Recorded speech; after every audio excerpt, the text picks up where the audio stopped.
T20 ప్రపంచ కప్లో team India బ్రేకులు లేని బండిలా దూసుకుపోతుంది. ప్రత్యర్థి ఎవరైనా సరే తొక్కుకుంటూ పోతుంది. వరుసగా 6వ విజయం సాధించి సెమీస్లో సగర్వంగా అడుగుపెట్టింది. ఆస్ట్రేలియాతో జరిగిన ఆఖరి సూపర్ 8 మ్యాచ్లో టీమిండియా 24 పరుగుల తేడాతో గ్రాండ్ విక్టరీ కొట్టింది.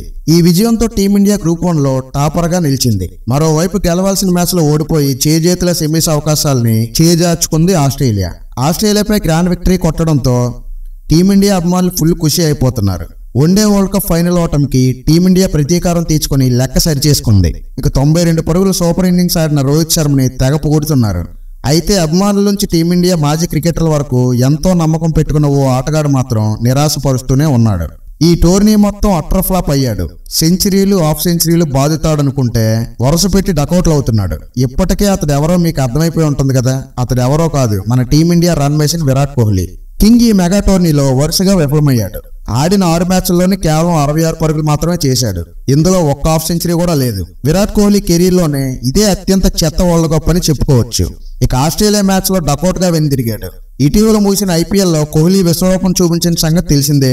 700కు పైగా పరుగులతో ఆరెంజ్ క్యాప్ను సొంతం చేసుకున్నాడు. ప్రపంచ కప్ ముందు కోహ్లీ అద్భుత ఫామ్ లో ఉన్నాడని అందరికీ తెలుసు. కానీ ఇప్పుడు సీన్ రివర్స్ అయింది. దీంతో కోహ్లీపై ఫ్యాన్స్ ఫైర్ అవుతున్నారు. ఐపీఎల్లో ఆరెంజ్ క్యాప్ కోసం ఆడావు, టీమిండియా కోసం మాత్రం చెత్తాట ఆడుతున్నావు అంటూ ట్రోల్స్ చేస్తున్నారు. అయితే మరికొందరు కింగ్ కి సపోర్ట్ గా నిలుస్తున్నారు. కోహ్లీ ఎన్నో మ్యాచ్ల్లో టీమిండియా విజయం అందించిన సంగతి మర్చిపోవద్దని సూచిస్తున్నారు. విరాట్ కోహ్లీని వన్డౌన్ లో పరిలోకి దించాలని ఫ్యాన్స్ అంటున్నారు. కోహ్లీ ఓపెనర్ గా ఫెయిల్ అవుతున్నాడని, అదే వన్డౌన్ లో దించితే అదరగొట్టే అవకాశాలు ఉన్నాయని మాజీ క్రికెటర్లు కూడా అభిప్రాయపడుతున్నారు. గత టీ20 ప్రపంచ కప్ మ్యాచ్ల్లో కోహ్లీ వన్డౌన్ లో పరిలోకి దిగి ఎన్నో మ్యాచ్ విన్నింగ్స్ ఆడిన సంగతి తెలిసిందే. మరి కోహ్లీపై మీ అభిప్రాయం ఏంటో కామెంట్ లో తెలియజేయండి. వీడియో నచ్చితే లైక్ చేసి మన ఛానల్ సబ్స్క్రైబ్ చేసుకోండి.